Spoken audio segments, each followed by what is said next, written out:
여러분, 우리에게 주신 감정은 하나님의 선물입니다. 하나님께서 선물로 주신 감정들을 우리는 잘 표현하면서 살아가야 합니다.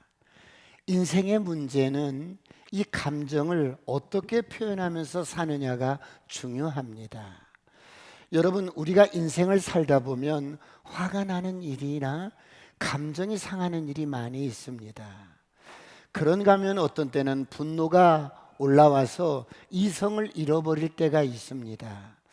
돌아보면 아무것도 아닌 일로 우리 기분이 상하고 화가 날 때가 있지요. 그럴 때 여러분은 어떻게 하십니까?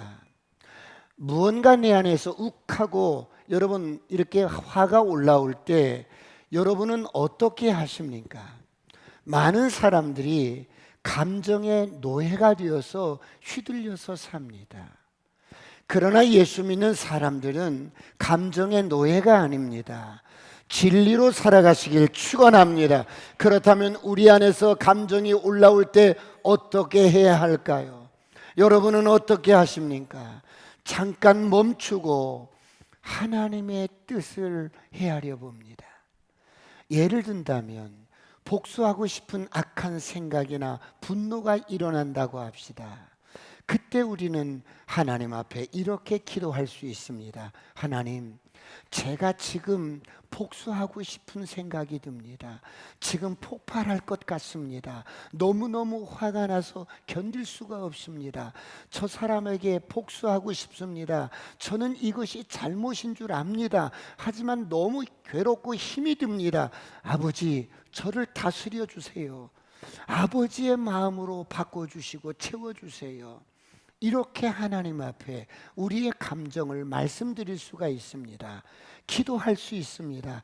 그래도 마음이 진정이 안 되면 저는 그럴 때 찬양을 불렀어요. 우리 지혜야, 우리 찬양 한 장 268장 주의 보혈 능력이 있도다 주의 피 믿으오 주의 보혈 그 어린 양의 매우 귀중한 피로 죄에서 자유를 얻게 함 보혈의 능력 주의 보혈 시험을 이긴 승리되는 참 놀라운 능력이로다 주의 보혈 능력이 또다 주의 피 믿으오 주의 보혈 그 어린 양의 매우 귀중한 피로다. 1절을 했는데도 어둠이 떠나지 않으면 2절을 하고 3절을 하면 어느새 내 마음이 평정이 되고 편안해집니다. 오늘 이런 은혜가 있기를 축원합니다. 사랑하는 성도 여러분, 우리는 때로는 우리의 모든 감정을 하나님의 말씀 앞에 굴복시켜야 할 때가 있습니다.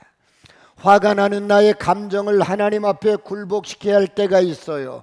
엄청난 슬픔 앞에서도 때로는 하나님의 말씀 앞에 우리의 슬픔을 순복해야 할 때가 있습니다. 어느 날 하나님께서는 에스겔 선지자를 부르시고 그에게 이렇게 말씀합니다. 에스겔아, 너의 아내를 내가 데려갈 텐데 우리 에스겔서 24장 16절 17절을 보겠습니다. 다 같이 합독합니다. 시작. 인자야, 내가 내 눈에 기뻐하는 것을 한번 쳐서 빼앗으리니 너는 슬퍼하거나 울거나 눈물을 흘리거나 하지 말며 죽은 자들을 위하여 슬퍼하지 말고 조용히 탄식하며 수건으로 머리를 동이고 발에 신을 신고 입술을 가리지 말고 사람이 초상집에서 먹는 음식물을 먹지 말라 하신지라. 여러분, 평생 함께 살았던 사랑하는 아내를 하나님이 데려가셨어요. 그런데 가장 슬픈 일을 당한 이 에스겔에게 하나님은 이렇게 말씀합니다. 슬퍼하지 마라. 여러분, 아내를 데려가시면서 슬퍼하지 말라는 것입니다. 왜요? 하나님이 왜 이렇게 말씀하신 이유가 뭘까요? 에스겔아, 언약을 파기한 이스라엘 백성들을, 우상을 섬기는 이스라엘 백성들을, 타락한 이스라엘 백성들의 죄를 내가 심판하게 될 텐데, 이 심판은 어마무시한 심판이야. 너의 아내가 죽어서 느끼는 슬픔, 그건 슬픔이 아니란다. 내가 이 백성들을 향하여 무서운 심판을 행할 것이야. 언약을 파기하고 우상을 섬기고 내 말씀을 무시하는 이 백성들을 심판할 터인데 어마어마한 심판을 내릴 거야. 그러므로 에스겔, 너의 아내의 슬픔을 조용히 탄식하며 장례를 치르거라. 그래서 에스겔이 어떻게 합니까? 하나님의 말씀에 순종합니다.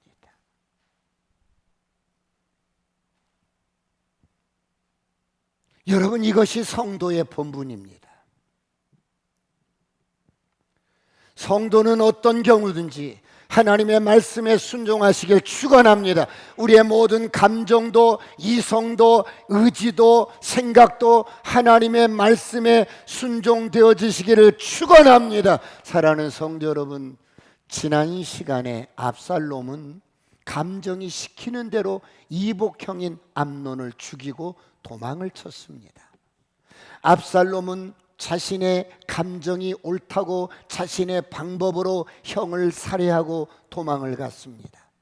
어디로 갔어요? 외갓집으로 갔습니다. 그수랑 암미홀의 아들 달메에게로 도망갔습니다. 압살롬이 그곳에서 3년을 삽니다. 사랑하는 성도 여러분, 다윗은 날마다 죽은 암논을 그리워하며 또한 떠난 압살롬을 그리워합니다. 이런 다윗의 마음을 알고 요압이 모사를 도모합니다. 드구아 지방의 한 여인을 변장시켜서 다윗 왕을 찾아가게 합니다. 결국 요압의 계획대로 압살롬은 예루살렘으로 돌아옵니다. 요압의 말을 듣고 다윗이 명령을 해요. 사무엘하 14장 21절을 보겠습니다. 다 같이 시작. 왕이 요압에게 이르되 내가 이 일을 허락하였으니 가서 청년 압살롬을 데려오라 하라니라. 여러분, 다윗이 압살롬을 데려오라고 말씀합니다. 지금 다윗은 요압의 말을 듣고 압살롬을 데려오라고 합니다. 그런데 무엇이 잘못되었습니까? 첫째, 하나님의 방법이 아닌 사람의 방법으로, 인간의 방법으로 문제를 해결하려고 합니다. 방송실 띄워주세요.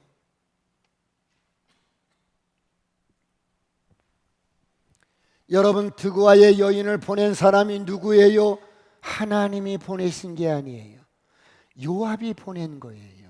요압이 자신의 정치적인 입지를 위해서 모사를 꾸밉니다. 지금 차기 대권 주자가 압살롬입니다. 요압의 왕위를 계승할 첫 번째 아들인 암논이 죽었어요. 그러면 지금 압살롬이 그 왕위를 계승할 자로 부상을 합니다.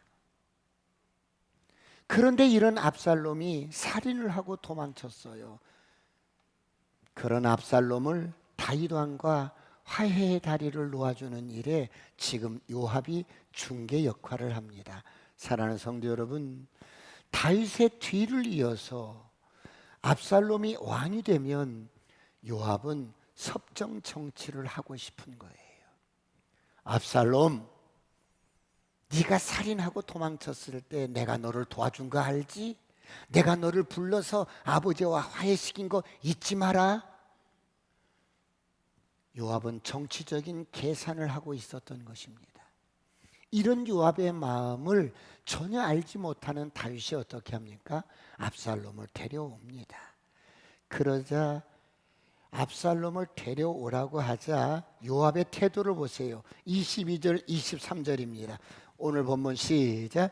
요압이 땅에 엎드려 절하고 왕을 위하여 복을 빌고 요압이 이르되 내 주 왕이여 종의 구함을 왕이 허락하시니 종이 왕 앞에서 은혜를 입은 줄을 오늘 아나이다 하고 요압이 일어나 그 술로 가서 압살롬을 데리고 예루살렘으로 오니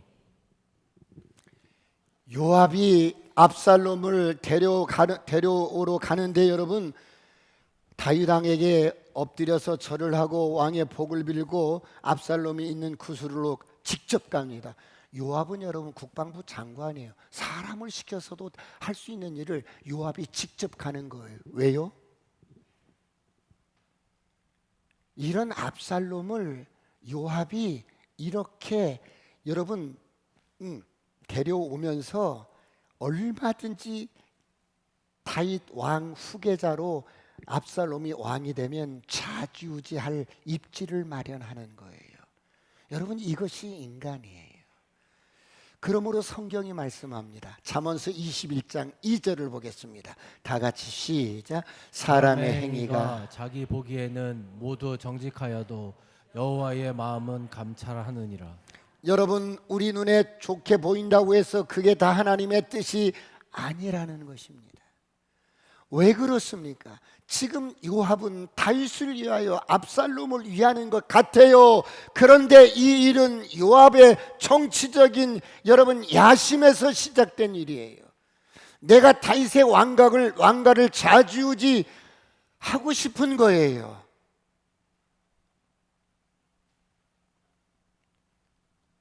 요압이 다윗과 압살롬의 화해를 중재를 합니다. 그런데 여러분, 압살롬에 대한 다윗의 태도가 어떻습니까? 두 번째, 진정으로 용서를 하지 않습니다. 압살롬이 돌아왔어요. 그런데 다윗의 태도를 보세요. 이 압살롬을 용서하지 않습니다. 다윗의 가슴 속에 죽은 암논에 대한 상처가 너무 큰 겁니다. 다윗 안에는 아직도 처리되지 않은 감정이 있어요. 다윗 안에는 아직도 처리되지 않는 자아가 있어요. 그래서 여러분, 오늘 23절 24절을 보겠습니다.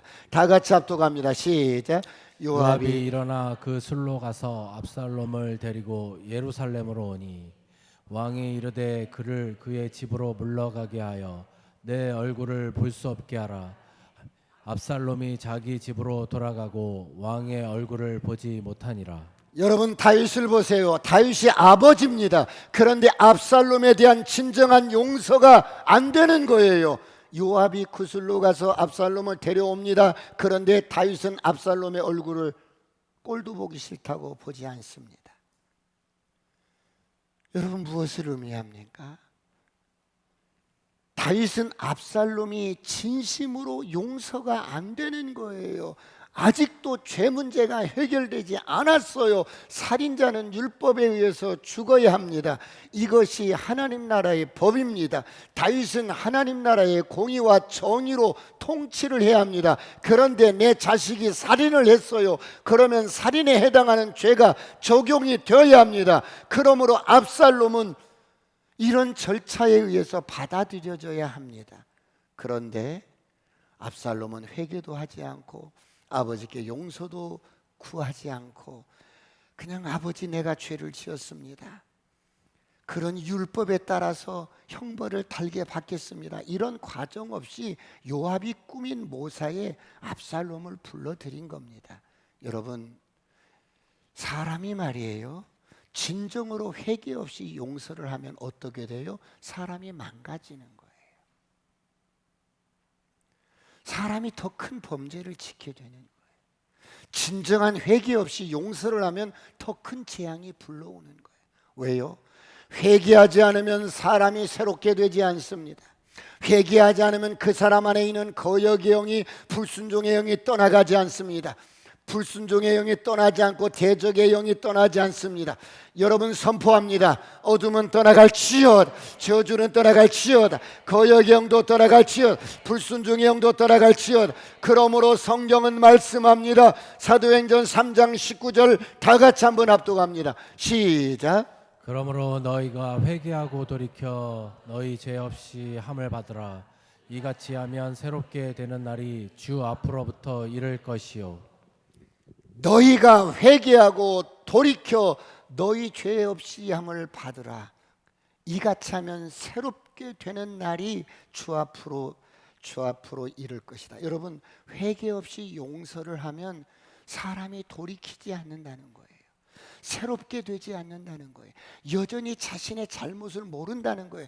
내가 무슨 짓을 했는지 모른다는 거예요. 사람을 죽여놓고 아무렇지 않게 여긴다는 거예요. 사랑하는 성도 여러분, 오늘 저와 여러분은 어떻습니까? 여러분, 요즘 사람들은 죄가 뭔지를 잘 몰라요. 죄를 가르쳐 주지 않으면 죄가 죄인 줄 모른 채 살아가요. 여러분, 그런데 죄가 뭔지 모르면 어떤 여러분 피해가 있냐면 에레미야서 5장 25절을 봅니다. 다 같이 합독합니다. 시작. 너의 허물이 이러한 일들을 물리쳤고 너희 죄가 너희로부터 좋은 것을 막았느니라. 너희 허물이 이러한 일들을 물리쳤고 너희 죄가 너희로부터 좋은 것을, 하나님이 참 좋은 것들을 우리에게 막 쏟아부어 주기를 원하는데 죄가 그런 것들을 다 가로막아 버린다는 거예요. 그러므로 죄는 모양이라도 버리시길 축원합니다. 죄는 모양이라도 버리시길 축원합니다. 사랑하는 성도 여러분, 우리는 자녀들을 말씀으로 잘 교육해야 합니다. 그래서 자녀들이 죄가 무엇인지 잘 알고 회개하고 돌이키는 일도 가르쳐야 합니다. 그런가 하면 우리 자녀들이 방황하거나 탈선하는 많은 이유 중에 하나는 나를 받아줄 사람이 없다는 거예요. 내 마음을 받아줄 사람이 없어요. 오늘 다윗을 보세요. 압살롬을 받아주지 않습니다. 오늘 다윗은 압살롬을 그냥 내가 왕이고 너는 청년으로 이렇게 불러요. 여러분, 압살롬을 불러놓고 내가 아버지입니다. 아버지로서 왜 형을 죽였는지, 어쩌다가 이렇게 큰 죄를 지었는지 물어보고 압살롬의 말을 들어봐야 할 거 아니겠어요? 그런데 다윗을 보세요. 어떻게 해요? 압살롬 얼굴도 보지 않습니다. 결국 다윗의 이런 처사가 앞으로 어떤 사단이 납니까? 압살롬이 아버지로부터 인정받지 못하고 받아줘지지 않자 결국 어떻게 돼요? 마음속에 이제 아버지에 대한 적개심을 품습니다. 아버지를 대적하게 되고 아버지를 죽이려고 마음을 먹게 됩니다. 여러분, 다윗은 이 한계를 넘지 못합니다. 아버지로서 조건 없는 용서를 하지 못해요. 사랑하는 성도 여러분, 이것이 다윗만 그럴까요? 오늘 여러분은 어떻습니까? 내가 낳은 자식이지만 조건 없는 용서가 안 될 때가 있어요. 평생 살아온 부부지간에도 조건 없는 용서가 안 될 때가 있어요. 그럴 때 오늘 저와 여러분은 어떻게 해야 합니까? 가장 가까운 사람이 용서가 안 될 때가 있어요. 여러분, 그럴 때 우리는 어떻게 해야 합니까? 내가 낳은 자식이 오늘 다윗처럼 용서가 안 될 때가 있어요. 그럴 때 우리는 어떻게 해야 돼요? 십자가를 보십시오. 아무런 조건 없이 받아주신 십자가의 주님을 생각하셔야 합니다. 인간의 연민의 정 때문에 괴로울 때 십자가를 붙으십시오. 옳고 그름의 논리가 자꾸 여러분을 주장할 때, 여러분 그래서 용서가 안 될 때 십자가를 붙으시길 축원합니다.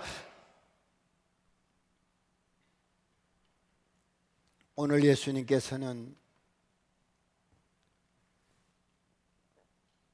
십자가를 앞둔 예수님은 너무 괴로우신 거야. 이 밤이 지나면 십자가를 져야 합니다.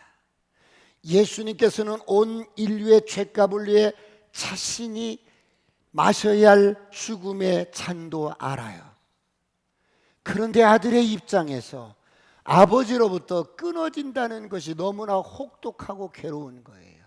그래서 겟세마네 동산에서 주님이 밤새도록 땀방울이 핏방울 되도록 기도를 하십니다. 아버지요, 하실 수만 있다면 이 잔을 내게서 지나가게 하옵소서.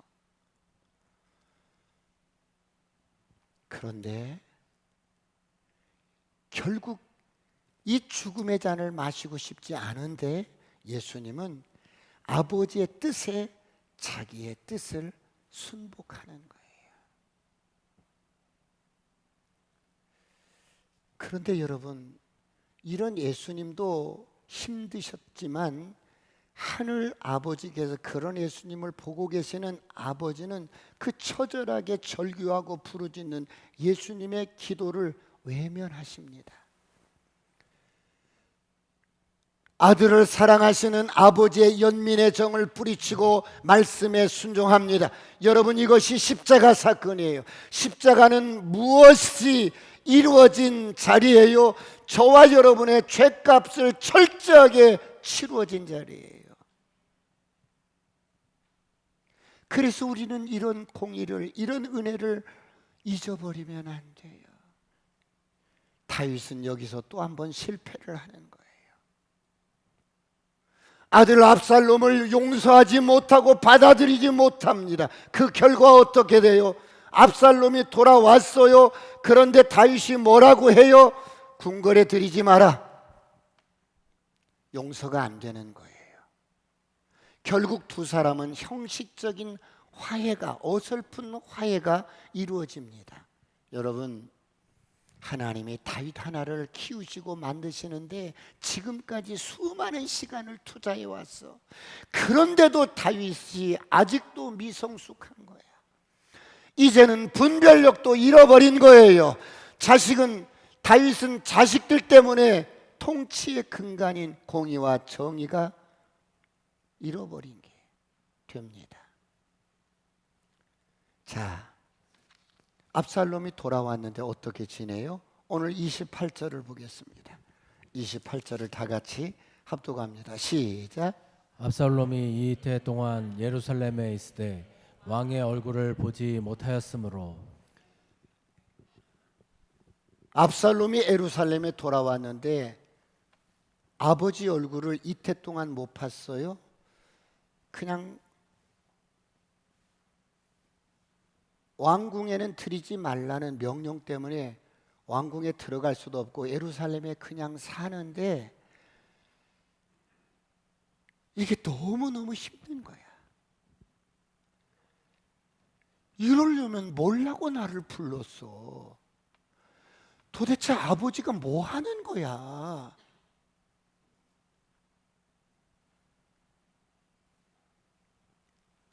압살롬이 무슨 생각을 해요? 그러면 화해를 중개했던 이 요압 장군도 섭섭한 거야. 그래서 어때요? 요압의 밭에 불을 질러버리는 거야. 여러분, 이게 압살롬의 기질입니다. 왜 나를 외면하는 거야? 32절을 보겠습니다. 32절 다 같이 시작. 압살롬이 요압에게 대답하되 내가 일찍이 사람을 내게 보내 너를 이리로 오라고 청한 것은 내가 너를 왕께 보내 아뢰게 하기를 어찌하여 내가 그 술에서 돌아오게 되었나이까. 이때까지 거기에 있는 것이 내게 나았으리이다 하려 함이로다. 이제는 내가 나를 하여금 왕의 얼굴을 볼 수 있게 하라. 내가 만일 죄가 있으면 왕이 나를 죽이시는 것이 옳으니라 하는지라. 내가 벌을 받을 거 있으면 목숨 걸고 받겠다는 거야. 여러분, 압살롬이 지금 이렇게 그럴듯하게 말을 해도요, 압살롬의 마음속에는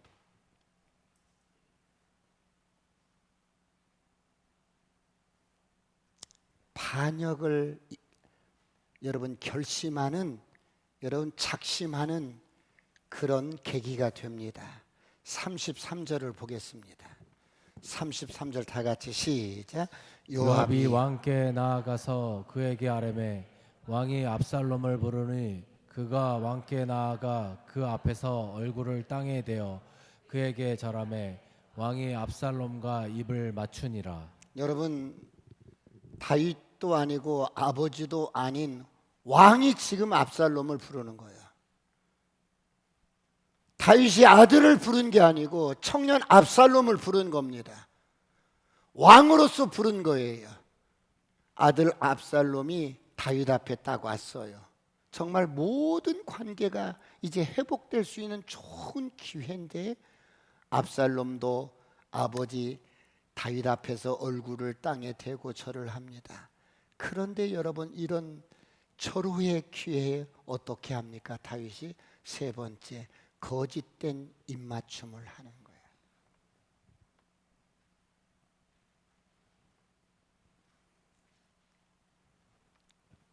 여러분, 이미 관계가 깨어졌어요. 사랑하는 성도 여러분, 오늘 저와 여러분의 가정은 어떻습니까? 가정의 크고 작은 모든 문제의 책임은 아버지에게 있습니다.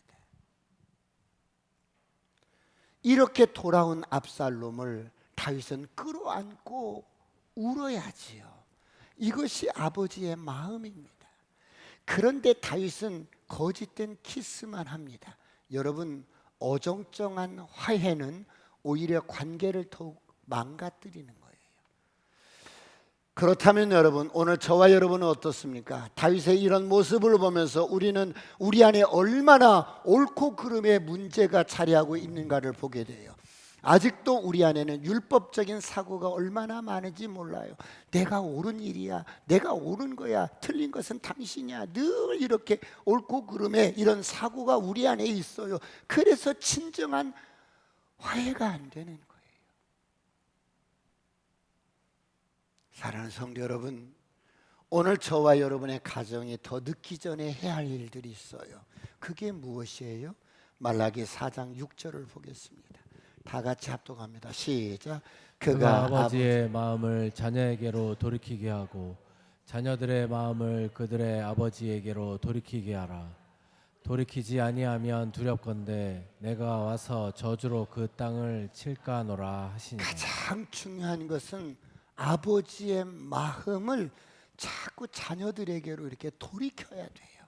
우리는 바쁘고 먹고 살기가 바쁘고 돈 버는데 바쁘는 일에 마음을 쓰고 에너지를 쓰고 다 그러는데 정작 마음을 주어야 되고 마음을 돌이켜야 되고 마음을 여러분 풀어줘야 되고 마음을 받아줘야 할 가족들에게는 그러지 못한다는 거예요. 여러분의 마음을 돌이키시길 축원합니다. 아비의 마음을 자녀들에게 돌이켜야 돼요. 어떻게 돌이켜야 합니까? 정말 그러면 어떻게 돌이켜야 합니까? 누가복음 15장 20절 23절 다 같이 합독합니다. 시작. 이에 일어나서 아버지께로 돌아가니라. 아직도 거리가 먼데 아버지가 그를 보고 측은히 여겨 달려가 목을 안고 입을 맞추니 아들이 이르되 아버지 내가 하늘의 아버지께 죄를 지었사오니 지금으로부터 아버지의 아들이라 일컬음을 감당하지 못하겠나이다. 아버지는 종들에게 이르되 제일 좋은 옷을 내어다가 입히고 손에 가락지를 끼우고 발에 신을 신기라. 그리고 살찐 송아지를 끌어다가 잡으라. 우리가 먹고 즐기자. 여러분, 아들이 아버지의 유산을 받아서 집을 나가서 다 탕진하고 거지꼴이 되었어요. 근데 그런 아들을 아버지는 날마다 기다려요. 여러분, 해가 이렇게 설프시 치면 동구 밖에 바라보면서 이 아들이 돌아오나 어떠나 오늘 밤에는 어디서 자나. 그래서 어버이 친자라는 한자가 한문이 이 설립자에다가 나무목이고 볼견자가 이렇게 있어요. 나무에 기대어 서서 아들을 바라보는 거야. 이제나 저제나. 볼견자, 설립자, 나무 위에 올라가서도 보고. 여러분, 이게 부모의 마음인데 그 아들이 정말 한낮에는 부끄러워서 돌아오지 못하고 해가 뉘우뉘우 그때 이렇게 아들이 돌아오는데 아버지는 멀리서 날마다 그 아들을 그리워하면서 보고 있다가 저렇게 동구밭에서 얼핏 어떤 사람이 이렇게 오는데 보니까 아들인 것을 아는 거야. 그냥 한눈에 딱 아는 거야. 그래서 어떻게 이 아버지가 한 걸음에 달려가서 그 아들을 끌어안고 그 아들 입에서 아버지 저를 품꾼, 아니 품꾼은 무슨 품꾼이야, 너는 내 아들이야. 그리고 끌어안고 막 우는 거예요. 응? 그리고 죽은 내 아들이 살아왔다고. 여러분 동네 사람들 잔치 하면서 여러분 살찐 송아지를 잡고 이 잔치를 벌이는 아버지 모습을 보세요. 여러분 이게 아버지의 마음입니다. 할렐루야. 오늘 죄인 하나가 돌아오면 아버지는 이런 마음이고, 또 우리의 관계가 회복되면 아버지는 이런 마음이고, 또 우리가 부자지간의 모든 관계 속에서 여러분 상처가 있고 용서하지 못할 어떤 죄가 있을지라도 이런 아버지의 마음으로 우리가 대한다면 용서 못할 사람이 없다는 거예요. 오늘 이런 은혜가 있기를 축원합니다. 그런데 다윗이 어때요? 이것을 넘어가지 못하는 거예요. 압살롬이 다윗의 이런 태도 때문에 마음에 앙심을 품고 반역을 계획합니다.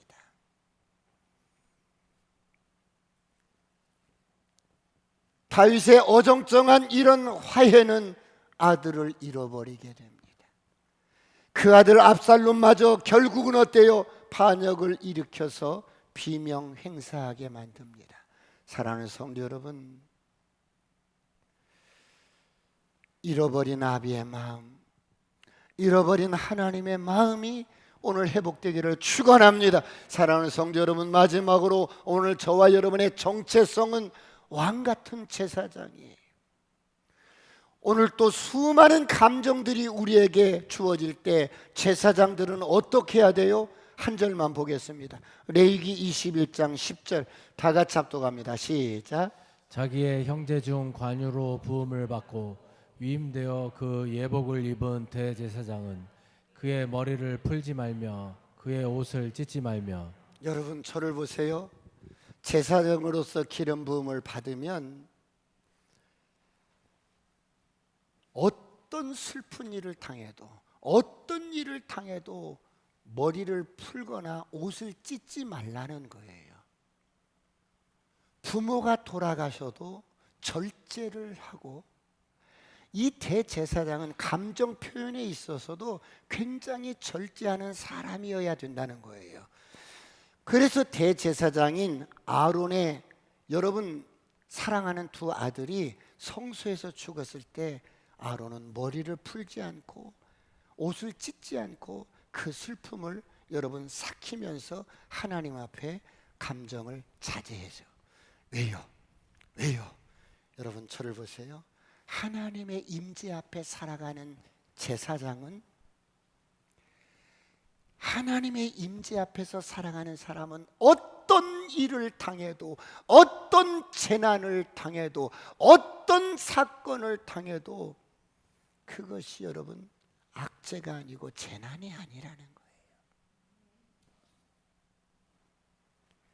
하나님의 임재 앞에 서 있는 저와 여러분에게는 일어나는 어떤 일도 재난이 아니라는 거예요.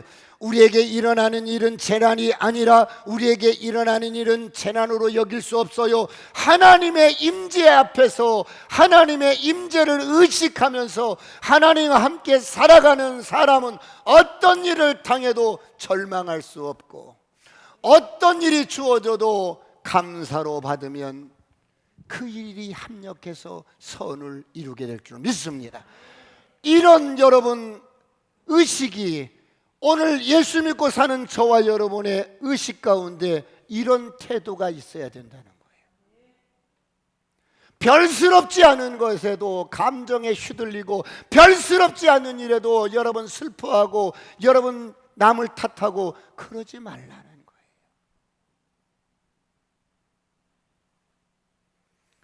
만약에 하나님의 임재 앞에 살아가는 오늘날 성도들이 별스럽지 않은 일에 슬퍼하고 뒤로 막 나가 떨어지고 여러분 제사장들이 옷을 찢고 그런다면 사람들이 볼 때 하나님이 해결할 수 없는 문제도 있나 봐.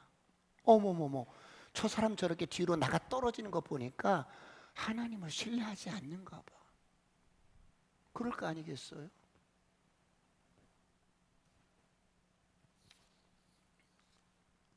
오늘 예수 믿고 거듭난 저와 여러분은 왕 같은 제사장입니다. 죽음을 이긴 자들이야. 세상을 이긴 자들이에요. 정복자보다 나은 자예요. 하나님을 가진 자는 다 가진 자예요. 무엇이 부족하겠습니까?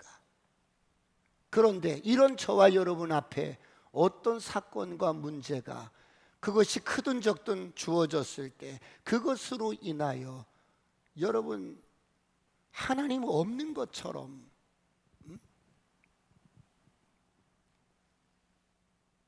그렇게 비통해하고 그렇게 슬픔에 빠지고 우울증에 빠지고 여러분 자기를 비관하고 그러지 말라는 거예요.